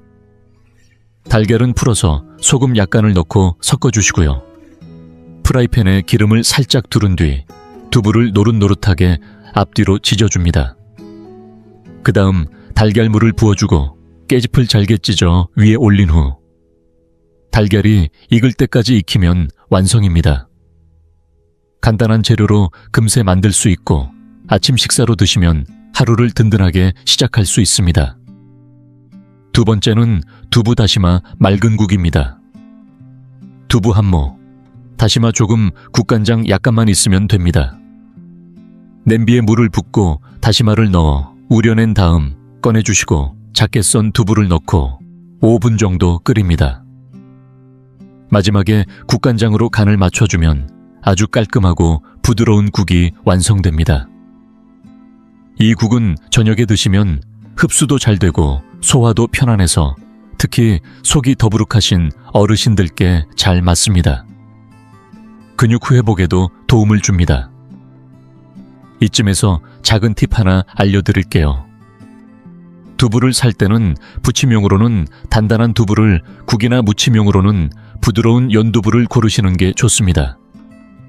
두부는 되도록 당일에 만들어 바로 드시는 것이 가장 신선하며 오래 보관하면 맛과 질감이 변할 수 있으니 주의해 주세요. 또 하나 기억해 두실 점은 두부만이 아니라 콩으로 만든 다양한 식품들도 훌륭한 단백질 공급원이라는 겁니다. 예를 들어 두유 콩비지, 유부 콩고기 등도 모두 단백질이 풍부하니 며칠씩 바꿔가며 다양하게 드시면 질리지 않고 꾸준히 섭취하실 수 있습니다. 두부의 궁합도 아주 중요합니다. 달걀이나 살코기와 함께 먹으면 단백질 상호보완 효과가 생겨 흡수율이 훨씬 높아집니다. 아까 말씀드린 깻잎, 두부, 달걀 부침이 바로 그 대표적인 예지요. 여기에 시금치나 당근 같은 진한 색깔의 채소를 곁들이면 비타민과 섬유질까지 보충되어 영양 밸런스가 더 좋아집니다. 이렇게만 챙겨 드셔도 몸의 기초 체력이 확실히 달라질 수 있습니다. 7번째로 소개해드릴 단백질 식품은 바로 연어입니다. 예전에는 흔하지 않았지만 요즘은 마트나 시장에서도 어렵지 않게 구할 수 있는 고급 생선이죠. 많은 분들이 연어는 맛이 좋아서 먹는다고 생각하시지만 사실은 단백질 함량이 매우 높고 건강에 좋은 지방산까지 풍부하게 들어있어 근육 건강에 정말 큰 도움이 됩니다. 연어 100g에는 약 20g에 달하는 고품질 단백질이 들어있고 여기에 오메가3 지방산까지 더해져 심장을 보호하고 몸속 염증 반응을 줄여주는 효과까지 있습니다. 실제로 국내 병원의 영양사 선생님들도 어르신들께 연어 섭취를 강력히 권장하고 있으며 근감소증을 예방하고 기운을 되찾는 데 아주 효과적이라고 말씀하십니다. 그렇다면 연어는 어떻게 먹는 것이 가장 좋을까요? 부담스럽지 않으면서도 몸에 잘 흡수될 수 있도록 3가지 간단하고 맛있는 조리법을 알려드리겠습니다. 첫 번째는 연어찜입니다. 연어 한 토막 생강, 조금 대파 간장만 있으면 됩니다. 연어는 흐르는 물에 깨끗이 씻은 뒤 키친타월로 물기를 닦고 접시에 올려 얇게 썬 생강과 대파를 올려줍니다. 찜기에 물을 올려 끓인 후 연어를 넣고 약 8분 정도 쪄주면 끝입니다. 마지막에 간장 한 숟갈 살짝 끼얹으면 은은한 감칠맛이 돌고 연어 고유의 풍미도 살아납니다. 기름을 거의 쓰지 않아 속도 편하고 점심 식사로 드시면 단백질 흡수율이 가장 좋은 시간대라 특히 추천드립니다. 두 번째는 연어죽입니다. 연어 한 토막과 찹쌀, 맵쌀을 반씩 섞고 생강소금 약간만 준비하세요. 쌀은 30분 정도 미리 불려두고 연어는 작게 잘라 생강과 소금을 살짝 뿌려 10분 정도 재워둡니다. 냄비에 물을 붓고 쌀을 먼저 넣어 끓이다가 죽이 퍼질 무렵 연어를 넣고 15분 정도 더 끓이면 완성입니다. 쫀득한 찹쌀과 연어가 어우러져 부드럽고 고소하며 소화도 잘 돼서 아침이나 저녁에 드시기에 아주 적합합니다. 세 번째는 연어 샐러드, 즉 외국에서 흔히 먹는 건강식입니다. 연어 한 토막 양상추 한 줌, 방울토마토 몇 알, 올리브 오일과 레몬즙만 있으면 됩니다. 연어는 소금과 후추로 간을 한 뒤 프라이팬에 앞뒤로 노릇하게 구워 작게 썰어둡니다. 야채는 잘 씻어 손질해 접시에 담고 그 위에 연어를 올린 후 올리브 오일과 레몬즙, 약간의 소금으로 만든 드레싱을 뿌리면 상큼한 샐러드가 완성됩니다. 간단하면서도 영양이 뛰어나 점심 대용으로도 훌륭하며 입맛 없을 때 색다른 맛으로 기분 전환도 됩니다. 여기서 한 가지 팁을 드리자면 연어는 되도록 신선한 생연어를 고르시는 게 좋습니다. 선홍빛에 탄력이 있고 비린내가 적은 것이 좋은데 혹시 냉동 연어밖에 없을 경우에는 해동 후 생강에 잠깐 재워두시면 비린맛이 사라집니다. 그리고 연어는 뼈가 거의 없어 치아가 약하신 분들도 드시기 편안하지만 그래도 드시기 전에는 뼈가 남아있는지 한 번 더 확인해 주세요. 연어의 궁합도 놓쳐선 안 됩니다. 비타민 D가 풍부한 식품, 예를 들어 달걀이나 버섯과 함께 먹으면 칼슘 흡수를 도와서 뼈 건강에도 좋고 잡곡밥이나 귀리죽처럼 천천히 소화되는 탄수화물과 함께 먹으면 에너지 유지에도 도움이 됩니다. 이렇게만 챙겨 드셔도 근육 손실을 막고 몸의 기초 체력을 튼튼히 만드는 데 큰 도움이 됩니다. 여섯 번째로 소개해드릴 고단백 식품은 닭가슴살입니다. 솔직히 말씀드리면 많은 어르신들이 닭가슴살은 퍽퍽하고 맛이 없어 잘 안 드시려 하시죠. 하지만 알고 보면 닭가슴살은 단백질 함량이 높고 지방이 적은 대표적인 건강식품입니다. 100g 기준으로 무려 22g 정도의 단백질이 들어있으면서 기름기는 거의 없어 체중을 관리하거나 근육을 지키고 싶은 분들에게는 최고의 식재료라고 할 수 있습니다. 가격도 저렴하고 마트나 시장 어디서나 쉽게 구할 수 있어서 꾸준히 식탁에 올리기에도 아주 적합합니다. 그렇다면 닭가슴살 어떻게 조리하면 부드럽고 맛있게 드실 수 있을까요? 오늘은 치아가 약하시거나 소화가 예민하신 어르신들도 걱정 없이 드실 수 있는 3가지 방법을 알려드립니다. 첫 번째는 표고버섯 찜닭가슴살입니다. 닭가슴살 한 덩어리 말린 표고버섯 몇 장 생강, 약간 간장과 맛술만 있으면 됩니다. 버섯은 물에 불려 칼집을 내고 닭가슴살은 깨끗이 씻은 뒤 간장과 맛술 생강을 넣어 15분 정도 재워주세요. 찜기에 닭가슴살과 버섯을 함께 올리고 물을 끓여 12분 정도 찌면 육즙이 살아있으면서도 질기지 않은 건강식 한 그릇이 완성됩니다. 표고버섯의 감칠맛이 입맛을 돋워주기 때문에 식욕이 떨어질 때에도 좋습니다. 점심이나 저녁 반찬으로 강력 추천드립니다. 두 번째는 닭가슴살 채소 볶음입니다. 닭가슴살 한 덩어리, 양배추 한 줌, 마늘 약간, 소금만 준비하시면 됩니다. 닭가슴살은 얇게 찢거나 차에 썰어 소금과 전분으로 가볍게 밑간을 해두세요. 양배추는 잘게 채 썰고 팬에 기름을 두른 후 마늘을 볶다가 닭가슴살을 넣고 익힌 뒤 양배추를 넣고 숨이 죽을 때까지 볶아주면 완성입니다.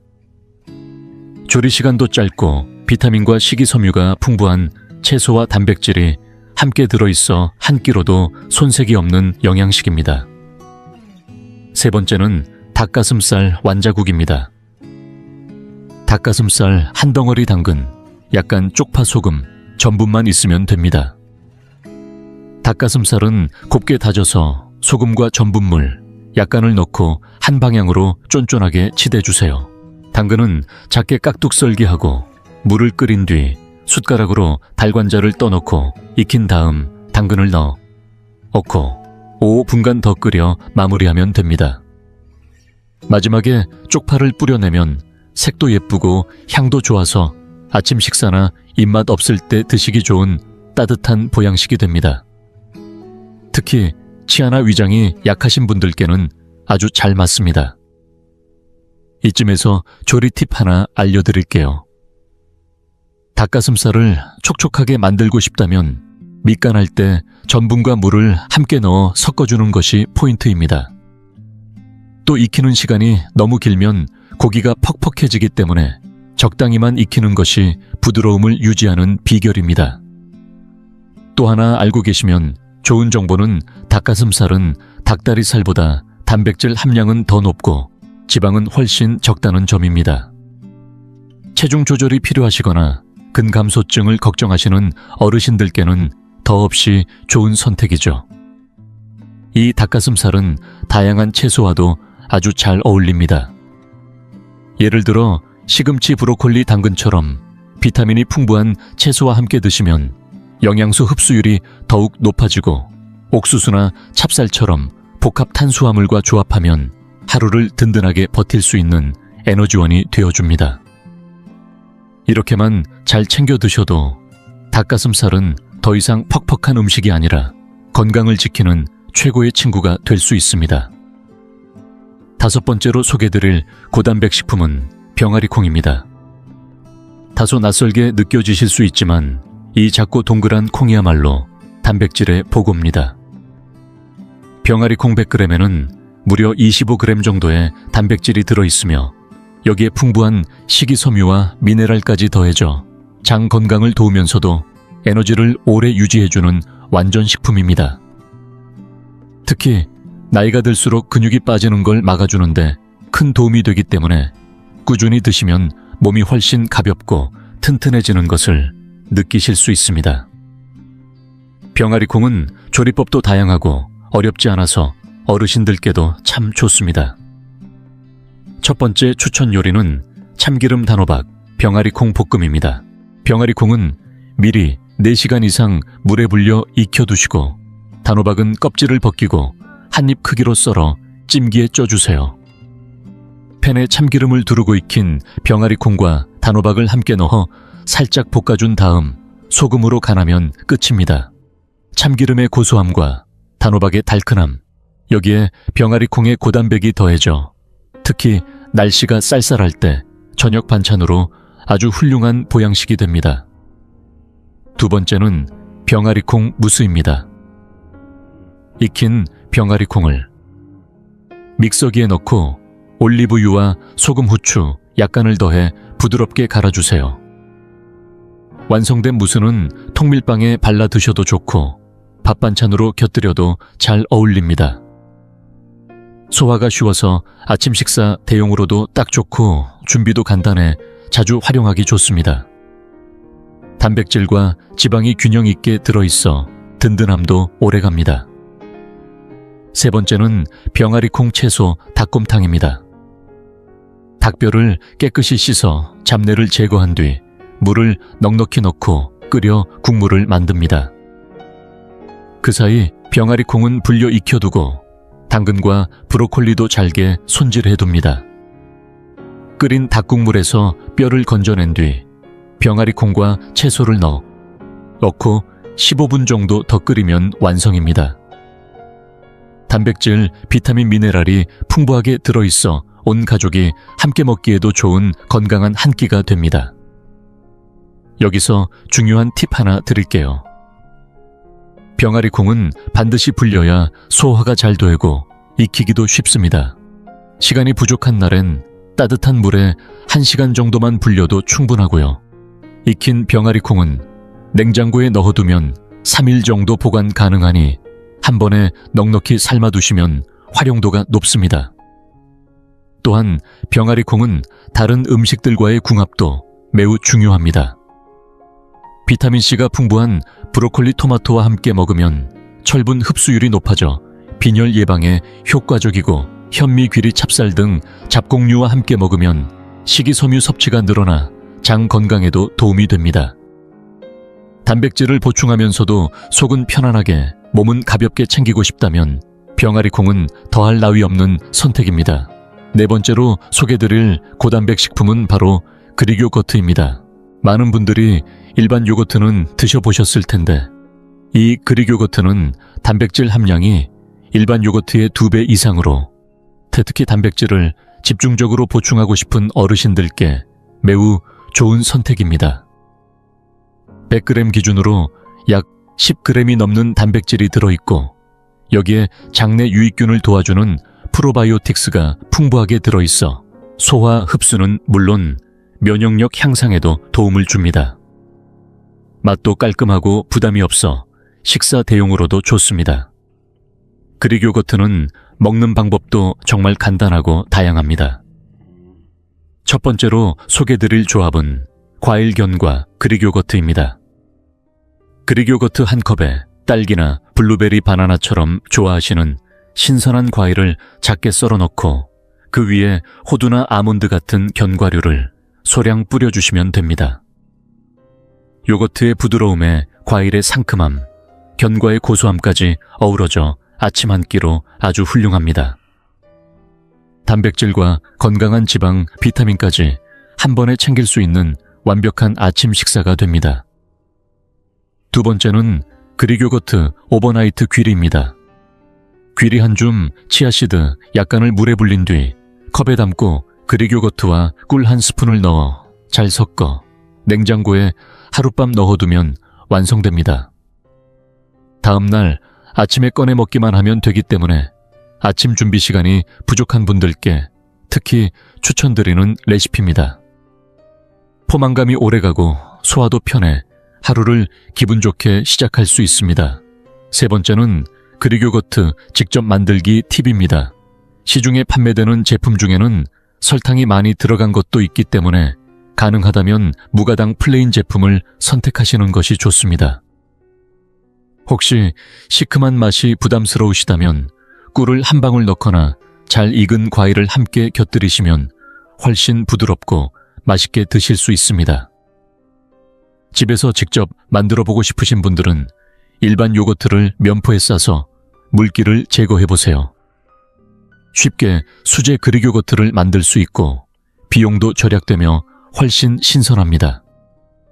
그릭 요거트는 무엇과 함께 먹느냐에 따라 영양 효과가 달라집니다. 과일과 함께 먹으면 비타민 섭취가 증가하고 견과류와 먹으면 건강한 지방과 단백질이 함께 보충됩니다. 여기에 현미, 귀리, 통밀빵 같은 통곡물을 더하면 식이섬유와 장기능 개선 효과까지 누릴 수 있어 전반적인 몸 상태가 한층 더 좋아집니다.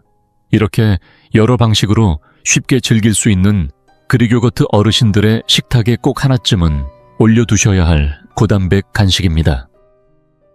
세 번째로 소개드릴 고단백 식품은 잠두, 즉 사람콩입니다. 예전에는 시골 밭에서 직접 수확해 드신 분들도 많으실 정도로 우리 전통 식탁에 익숙한 콩 중 하나입니다. 부드럽고 고소한 맛 덕분에 반찬이나 국거리로도 자주 쓰이죠. 그런데 이 잠두가 단지 맛있는 콩이 아니라 단백질이 풍부한 보물 같은 식재료라는 사실 알고 계셨나요?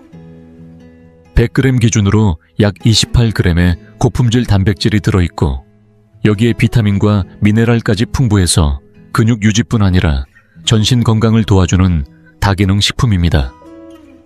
특히 입자가 부드러워서 소화 흡수가 편안해 어르신들이 드시기에 딱 좋은 식재료입니다. 첫 번째 조리법은 마늘볶음 잠두입니다. 껍질을 벗긴 신선한 잠두를 깨끗이 씻은 후 팬에 기름을 두르고 마늘을 볶아 향을 낸 다음 잠두를 넣고 살짝 볶아줍니다. 콩이 부드러워질 때쯤 소금으로 간을 맞추면 끝입니다. 재료도 간단하고 손질도 쉬워 밥 반찬으로 금세 준비할 수 있는 건강한 볶음 요리입니다. 잠두 고유의 고소한 맛이 살아있으면서 마늘 향까지 더해져 입맛 없을 때도 쓱쓱 잘 넘어갑니다. 두 번째는 잠두 달걀볶음입니다. 익힌 잠두와 달걀 2개 대파 약간을 준비해 주세요. 먼저 달걀은 풀어서 간을 살짝 하고 프라이팬에 부드럽게 익힌 뒤 따로 덜어둡니다. 그 다음 팬에 다시 기름을 두르고 잠두를 볶다가 아까 익힌 달걀을 넣고 함께 섞어줍니다. 마지막에 송송 썬 파를 올리면 고소한 향이 살아납니다. 이 메뉴는 단백질 보충은 물론 포만감도 좋아 아침 식사나 점심 반찬으로 아주 훌륭합니다. 세 번째는 잠두 돼지갈비탕입니다. 돼지갈비를 물에 데쳐 불순물을 제거하고 생강과 함께 냄비에 넣어 부드러워질 때까지 푹 끓여주세요. 그 다음 잠두를 넣고 15분 정도 더 끓여주면 국물은 구수하고 콩은 포슬포슬한 영양 가득한 탕이 완성됩니다. 뼈와 근육에 좋은 칼슘과 단백질을 동시에 보충할 수 있어 어르신들의 기운 보충용으로 딱 맞는 탕입니다. 찬바람 불 때 몸을 따뜻하게 덮여주는 국물 요리로 제격입니다. 이쯤에서 드리는 팁 하나. 잠두는 가급적이면 신선한 것을 바로 조리해 드시는 게 가장 맛과 영양을 살릴 수 있습니다. 냉동된 것을 사용할 경우에는 먼저 물에 살짝 헹군 후 조리하시면 비린맛이 줄고 더 부드럽습니다. 다만 잠두는 한 번에 너무 많이 드시면 복부 팽만감을 느낄 수 있으니 적당량을 나눠서 드시는 것이 좋습니다. 그리고 잠두도 다른 음식과의 궁합이 매우 중요합니다. 고기나 달걀 같은 동물성 단백질과 함께 드시면 단백질의 흡수율이 높아지고 배추나 시금치 같은 식이섬유가 풍부한 채소와 곁들이면 장운동을 돕고 포만감도 오래 갑니다. 이렇게만 드셔도 근감소증을 막고 건강한 기초 체력을 다지는 데 큰 도움이 될 것입니다. 자, 드디어 두 번째로 소개해드릴 식품입니다. 바로 퀴노아, 우리말로는 리마라고도 불리는 곡물인데요. 이 식재료는 결코 평범하지 않습니다. 슈퍼 곡물이라는 별명까지 있을 정도로 영양가가 뛰어난 곡물이죠. 100g 기준 약 14g의 단백질이 들어있고, 특히 사람이 반드시 섭취해야 하는 9가지 필수 아미노산이 모두 들어있는 완전 단백질입니다. 즉, 고기나 생선 못지않은 단백질 품질을 자랑하면서도 소화 흡수율이 매우 높아 근육으로 바로 전달되는 속도가 빠르기 때문에 근감소증 예방에 탁월한 효과를 보입니다. 퀴노아는 활용법도 다양합니다. 첫 번째는 퀴노아 오곡밥입니다. 퀴노아와 찹쌀, 맵쌀, 기장 흑미 등을 섞어 깨끗이 씻고 30분 정도 불려준 다음 전기밥솥에 넣고 일반 백미밥 짓듯이 물을 맞춰 취사 버튼만 누르면 됩니다. 퀴노아는 씹는 맛이 쫄깃하고 구수해서 잡곡밥에 넣어도 위화감이 없으며 단백질과 식이섬유가 함께 풍부해 에너지를 오래 유지할 수 있어 점심이나 저녁밥으로 드시기에 딱입니다. 흰쌀밥 대신 이렇게 한번 바꿔보시는 것도 건강을 위한 아주 좋은 선택입니다. 두 번째는 퀴노아 채소 샐러드입니다. 퀴노아를 삶아 차갑게 식힌 뒤 양상추나 상추, 방울토마토, 오이 등을 먹기 좋은 크기로 썰어 함께 접시에 담습니다. 여기에 올리브유와 레몬즙, 소금을 약간 섞어 드레싱을 만들어 뿌리면 끝입니다. 불도 필요 없고 조리도 간단해서 여름철 입맛 없을 때나 가볍게 한 끼 해결하고 싶을 때 아주 유용합니다. 실제로 외국에서는 건강에 관심 많은 시니어들이 이런 식의 샐러드를 점심으로 자주 즐긴다고 합니다. 세 번째는 퀴노아 닭가슴살 죽입니다. 쌀과 퀴노아를 함께 씻어 30분 정도 불린 후 끓는 물에 넣고 죽이 될 정도로 퍼질 때까지 끓입니다. 여기에 전분에 살짝 버무린 닭가슴살 채와 생강을 넣어 15분 정도 더 끓이면 완성입니다. 소금으로 간을 맞추고 따뜻하게 드시면 소화가 부드럽고 단백질 흡수율이 높아져서 특히 아침 식사나 밤참으로 아주 좋습니다. 장이 예민하시거나 입맛이 없을 때도 속 편하게 드실 수 있는 영양죽이죠. 여기서 꿀팁 하나. 퀴노아를 지을 때는 물과 퀴노아의 비율을 2:1로 맞추는 것이 가장 적당합니다. 너무 질거나 딱딱하지 않고 고슬고슬한 식감이 살아나기 때문이죠. 또 퀴노아는 조리 전 반드시 흐르는 물에 여러 번 헹궈주셔야 겉껍질의 쓴맛을 줄일 수 있습니다. 마지막으로 퀴노아는 다양한 식재료와의 궁합이 아주 좋습니다. 닭가슴살, 계란, 생선 같은 동물성 단백질과 함께 먹으면 단백질 흡수율이 더욱 높아지고 브로콜리, 토마토 같은 비타민C가 풍부한 채소와 곁들이면 철분 흡수를 도와 빈혈 예방에도 효과적입니다. 또한 견과류와 함께 먹으면 건강한 지방까지 보충할 수 있어 영양 균형을 더할 나위 없이 완성할 수 있습니다.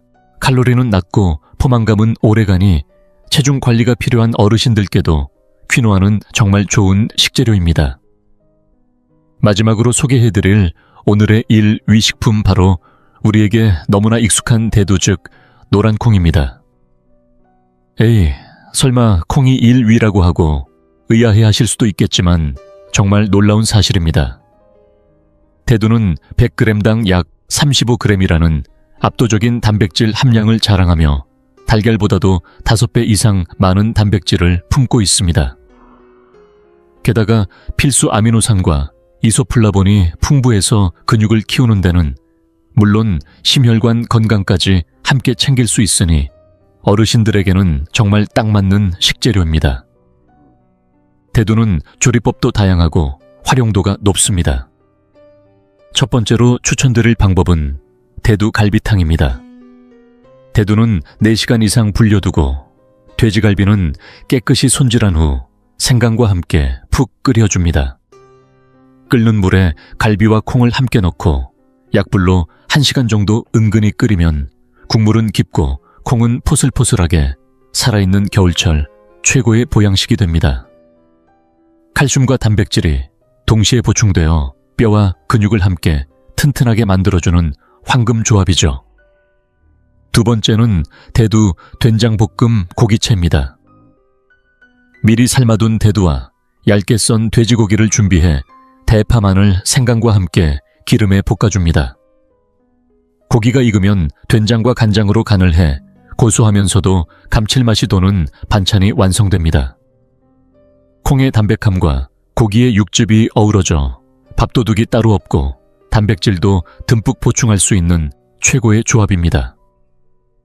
세 번째는 많은 분들이 전에 들었을지도 모를 대두와 검은 콩을 함께 끓인 장수비결 전통탕입니다. 옛날 충청도의 한 시골 마을에 108세까지 스스로 밥을 짓고 걸어 다니셨던 한 어르신이 계셨는데요. 그분의 장수 비결이 바로 매일 한 그릇씩 챙겨 드셨던 노란콩, 검은콩 혼합탕이었다고 합니다. 대두와 서리태를 같은 비율로 불려서 생수에 1시간가량 푹 끓인 후 소금만 살짝 간해서 드셨다고 합니다. 이 조합은 식물성 단백질의 상호 보완 효과를 극대화하고 식이섬유와 미네랄도 함께 보충할 수 있어 많은 어르신들이 따라하며 건강을 되찾았다는 이야기가 전해지고 있습니다. 여기서도 간단한 팁을 드리자면 대두나 검은콩 모두 반드시 충분히 불려서 사용하시고 물과 함께 서늘한 곳에 보관하시면 꽤 오랫동안 신선하게 두고 드실 수 있습니다. 또 대두는 고기 생선과 함께 먹으면 단백질의 흡수율이 훨씬 더 좋아지고 잡곡밥 채소와 함께 먹으면 영양 균형이 맞춰져서 장 건강에도 큰 도움이 됩니다. 지금까지 말씀드린 8가지 고단백 식품 8번째, 두부부터 1번째 대두까지 모두 어렵지 않게 구할 수 있고 조리법도 간단하며 비용 부담도 크지 않은 식품들입니다. 어르신 여러분 기억하세요. 근감소증을 예방하고 활력을 유지하는 길은 값비싼 건강보조제가 아니라 우리 식탁 위 일상적인 음식 속에 있습니다. 마지막으로 한 번 더 부탁드립니다. 아직 구독하지 않으셨다면 영상 아래 구독 버튼 눌러주시고 이 영상을 저장해 두셨다가 가족들과 꼭 함께 시청해 주세요.